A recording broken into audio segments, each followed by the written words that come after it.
लो भाई, आ गया दिनेश पेप्सी पानी पूरी वाला। आइए आइए और पानी पूरी खाइए। पानी पूरी खाने का एक नया अंदाज। आइए आइए।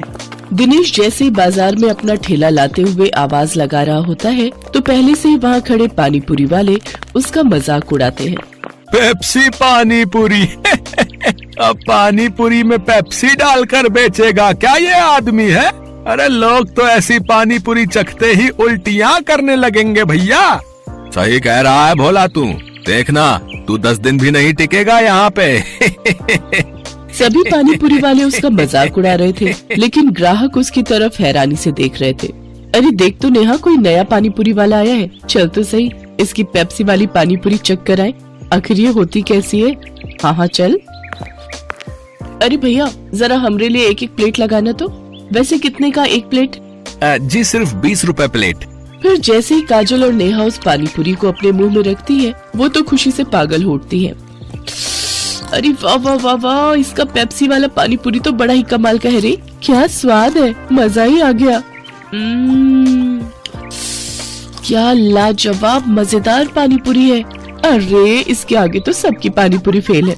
सुनो भाइयों बहनों, इस पेप्सी पानी पूरी वाले की पानी पूरी तो लाजवाब है। सब खाओ, दिल खोल कर खाओ, लेकिन भैया हमरे लिए पहले एक प्लेट और लगाओ। उन दोनों के इतना कहते ही दिनेश के ठेले के आसपास भीड़ लग जाती है। सभी उसकी पानी पूरी को चखने के लिए बेताब हो जाते हैं। भैया मेरे लिए जल्दी से एक प्लेट लगा दो भैया। अरे अभी तू ठहर भैया, है तू मेरे बाद आया था, पहले मैं खाऊंगा। हाँ भैया मेरा। अरे अरे सब्र करो भाई, सब्र करो। मेरी पेप्सी पानी पूरी तुम सबको मिलेगी, ठीक है? दिनेश की पेप्सी वाली पानी पूरी ने सब पर ऐसा जादू चलाया कि उसका धंधा जोरों से चल पड़ा। उस दिन के बाद वो जैसे ही ठेला लगाता उसकी कमाई शुरू हो जाती। दिनेश जब भी शाम को घर लौटता तो बंटू अक्सर उससे पूछता, पापा आपने मेरे इलाज के लिए पैसे जोड़ लिए क्या? अब कुछ ही महीनों की बात है बेटा, मैं जल्दी ही तेरे इलाज के लिए पैसे जोड़ लूंगा। ऊपर वाले की दुआ से अपना पेप्सी पानी पूरी का धंधा बहुत अच्छा चल रहा है। सच्ची पापा? फिर तो मैं भी आपके साथ खेल सकूंगा, दौड़ूंगा, भागूंगा, और आप देखना फिर तो रेस में मैं ही फर्स्ट आऊंगा। दिनेश की बीवी संध्या जब भी अपने बेटे को ये कहते सुनती तो वो कहती, तू बिल्कुल भी परेशान मत हो बंटू, मैं रोज मंदिर जाकर तेरे ठीक होने के लिए भगवान से प्रार्थना करती हूँ। तू देखना भगवान तुझे बहुत जल्द ठीक कर देंगे। एक दिन दिनेश के ठेले पर हीरू नाम का अधेड़ उम्र का आदमी उसकी पानी पूरी चखने आता है। वो नशे में होता है, तभी उसकी नजर दिनेश के गल्ले पर जाती। किसी ने ठीक ही कहा था इसके बारे में, इसका गल्ला तो लबालब नोटों से भरा हुआ है भाई।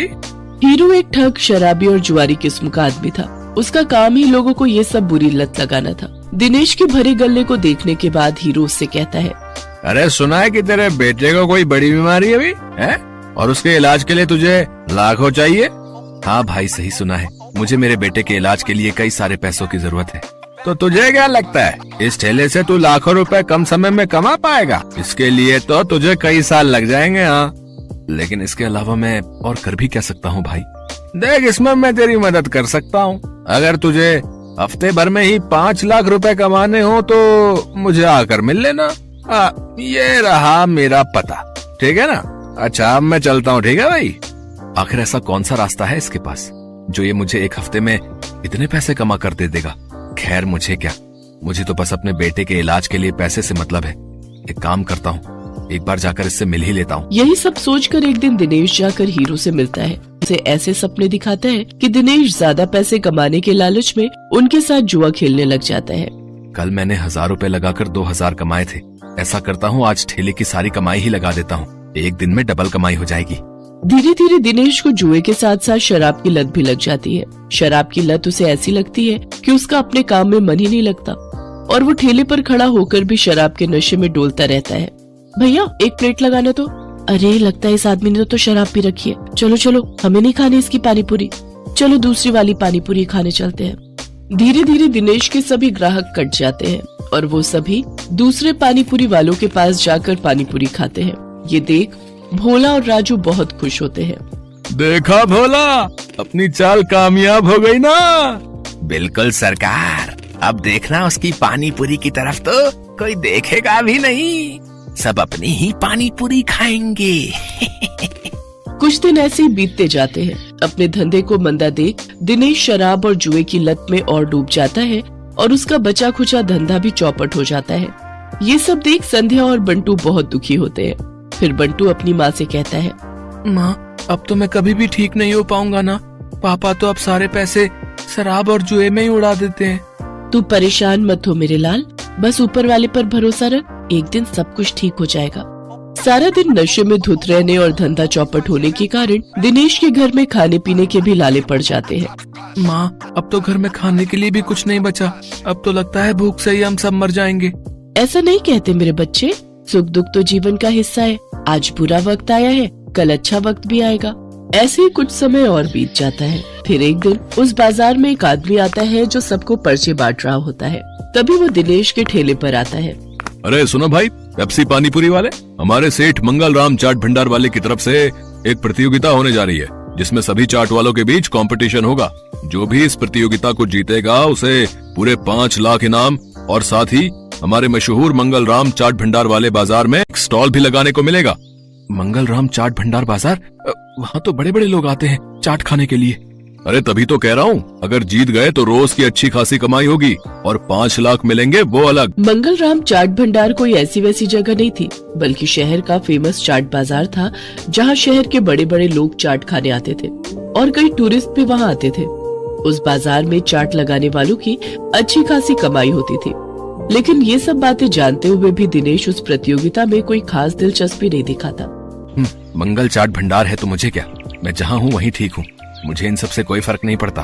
उधर भोला और राजू उस कंपटीशन के बारे में सुनकर आपस में कहते हैं, सुन भोला, इस कंपटीशन को तू जीते या मैं, मुझे कोई फर्क नहीं पड़ता, बस कोई और नहीं जीतना चाहिए। हाँ भाई, बस एक उस दिनेश का ही डर था, लेकिन वो तो हमारी कृपा से फेल हो चुका है, तो अब हम दोनों के अलावा उस कंपटीशन को कोई जीत ही नहीं सकता। अगले दिन हीरो भोला और राजू से मिलने आता है। क्यों भाई, मान गए ना मुझे? आखिर मैंने शराब और जुए की लत लगाकर उस दिनेश के धंधे को चौपट कर ही दिया भैया। तुम्हारे एक बार कहने से ही तुम्हारे दुश्मन को कैसे ढेर कर दिया मैंने। अगर वो ढेर नहीं होता तो हमारा धंधा आबाद कैसे होता भाई। उसकी पेप्सी पानीपुरी ने तो हम लोगों का धंधा ही चौपट कर दिया था भाई। तभी उनकी ये सारी बातें दिनेश सुन लेता है और अपने किए पर उसको बहुत पछतावा होता है। मैं भी कितना बेवकूफ था जो इन पाखंडियों के झांसे में फंस गया और बर्बाद हो गया, लेकिन अभी भी कुछ नहीं बिगड़ा है। मैं इन सबको मजा चखाऊंगा, मैं इस प्रतियोगिता में हिस्सा जरूर लूंगा। यही बात मन में ठाने दिनेश उस चाट प्रतियोगिता में हिस्सा लेता है और अपनी पेप्सी वाली पानीपुरी की रेसिपी से इस कॉन्टेस्ट को जीत लेता है, जिससे उसे 5 लाख का इनाम मिल जाता है। साथ ही मंगल चाट भंडार में स्टॉल लगाने के लिए जगह भी। इनाम से मिले पैसों से वो अपने बेटे का इलाज करवाता है। बंटू पूरी तरह से ठीक हो जाता है और वो भी दूसरे बच्चों की तरह खेल कूद करने लगता है। दिनेश की पेप्सी पूरी अब मंगत राम चाट भंडार की जान बन गई थी।